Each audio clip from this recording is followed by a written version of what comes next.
اعوذ باللہ من الشیطان الرجیم بسم اللہ الرحمن الرحیم رب اشرح لی صدری ویسر لی امری واحلل عقدۃ من لسانی یفقہوا قولی رب زدنی علما۔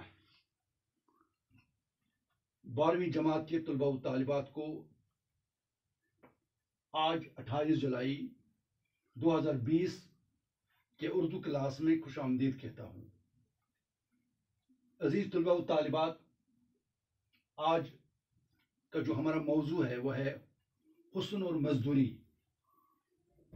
یہ نظم جوش ملی آبادی کی ہے، بہت ہی مارکت العرا نظم ہے، اور اس نظم میں جوش ملی آبادی نے ہندوستان کی غریبی کا حال بیان کیا ہے اور یہ بتایا ہے کہ کس طرح غریبی کی وجہ سے صنف نازک جو محفل کی شان ہوتی ہے وہ کیسے سڑک پہ آ کر مزدوری کرتی ہے، پتھر توڑتی ہے۔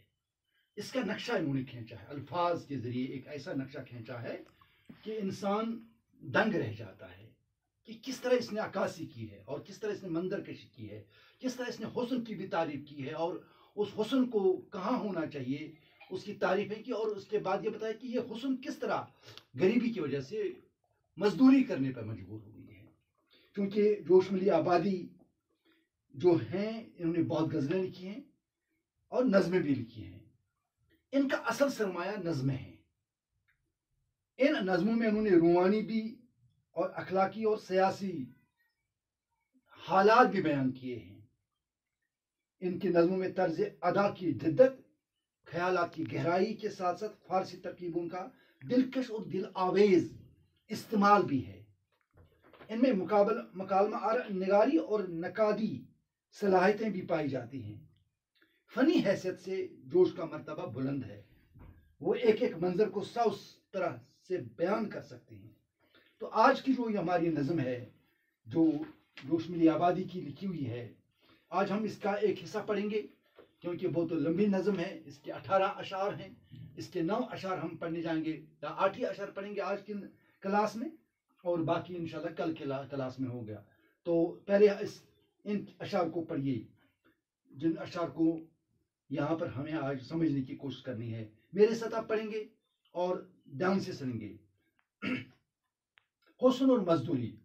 ایک دوشیزہ سڑک پر دھوپ میں ہے بے قرار، چوڑیاں بجتی ہیں کنکر کوٹنے میں بار بار، چوڑیوں کے ساز میں یہ شور ہے کیسا برا، آنکھ میں آنسو بنی جاتی ہے جس کی ہر صدا، گرد ہے رخسار پر زلفیں اٹکی ہیں خاک میں، نازکی بل کھا رہی ہے دیدے غمناک میں، ہو رہا ہے جذب مہر خون چکاں کے روبرو، کنکروں کی نبض میں اٹھتی جوانی کا لہو، دھوپ میں لہرا رہی ہے کاکلے عنبر سرشت، ہو رہا ہے کم سنی کا سوچ جزو سنگ و خشت، پی رہی ہے سرخ کرنیں مہر آتش بار کی، نرگسی آنکھوں کا رس ہے، نرگسی آنکھوں کا رس میں چمپی رخسار کی، غم کے بادل خاطرے نازک پہ ہیں چھائے ہوئے، عارضے رنگی ہیں یادو پھول مر جائے ہوئے، چیتڑوں میں دیدنی ہے روئے غمگین شباب،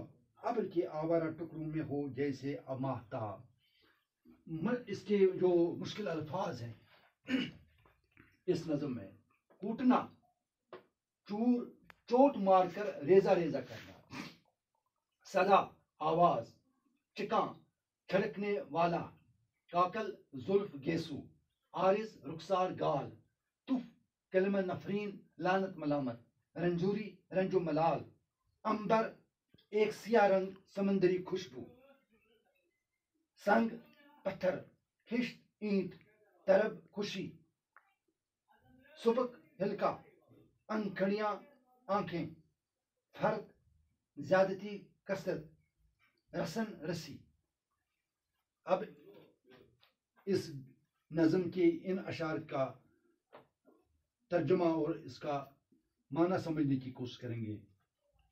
ایک دوشیزہ سڑک پر دھوپ میں ہے بے قرار، چوڑیاں بجتی ہیں کنکر کوٹنے میں بار بار۔ شاعر کہتا ہے کہ ایک حسین نوجوان لڑکی سڑک پر بے قرار ہے، پریشان ہے، مفلس کی حالت میں، اور جو بار بار پتھر کو توڑتی ہے اور جس کے پتھر توڑنے سے اس کی چوڑیاں بچتی ہیں، یعنی اس کا حسن، اس کی خوبصورتی، اس کا بناؤ سنگار ہونے کے باوجود وہ بیچاری غریبی اور مفلس کی وجہ سے سڑک پر آ کر کنکر توڑ رہی ہے، پتھر توڑ رہی ہے، کیونکہ مزدوری کر رہی ہے۔ اور جب وہ دھوپ میں بے قرار حالت میں پتھر توڑ رہی تھی تو اس کے بار بار پتھر توڑنے سے اس کی چوڑیاں بھی بجتی تھی۔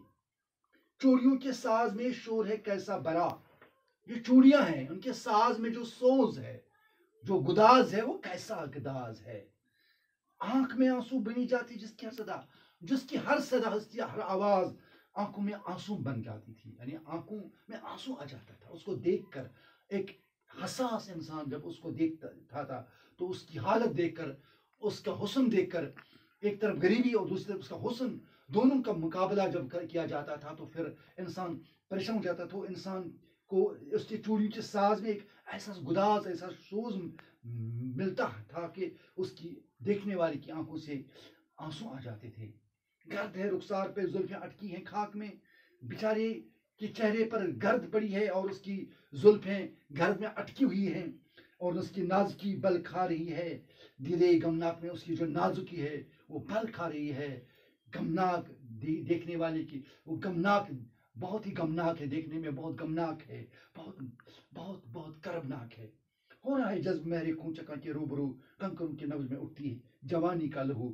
وہ جذب ہو رہا تھا، اس کا خون اس کے اس کام کرتے وقت وہ شک ہو جاتا تھا، سکڑ جاتا تھا، اور کنکروں کا جو نبض ہے اس سے اس کی جوانی اٹھتی تھی، یعنی کنکریوں پہ اس کی جوانی اٹھتی تھی، یعنی اس کی جوانی لٹ رہی تھی کس پر؟ کنکر توڑنے میں، مزدوری کرنے میں۔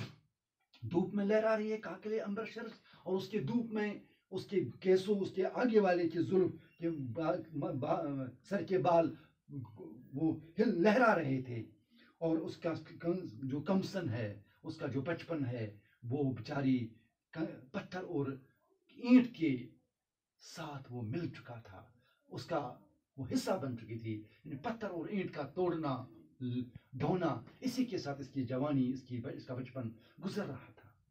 پی رہی ہے سرخ کرنے بہرے آتش بار کی، وہ بیچاری دھوپ سیک رہی تھی، دھوپ میں پریشان تھی، اس کی نرگسی آنکھوں سے مائی رس رہا تھا، اس کی آنکھوں سے اس کی اس کی نرگسی آنکھوں میں سے جیسے شراب ٹپک رہی تھی، خمار تھا، لیکن بیچاری وہ دھوپ میں ایسے پریشان تھی، ایسے مست تھی، ایسے پریشان حالت میں تھی کہ وہ پتھر توڑنے میں اپنی وہ جوانی صرف کر رہی تھی۔ غم کے بادل خاطرے نازک پہ چھائے ہوئے، اس کے سر پہ غم کے بادل چھائے ہوئے تھے۔ اس کے جو دو گال ہیں وہ بیچاری لگ رہے تھے کہ جیسے دو پھول مرجھائے ہوئے ہیں، اس کے دو گال، خوبصورت گال، بیچارے دھوپ میں وہ مرجھائے ہوئے تھے۔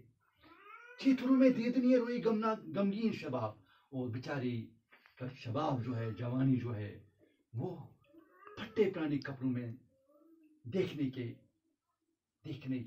قابل تھا۔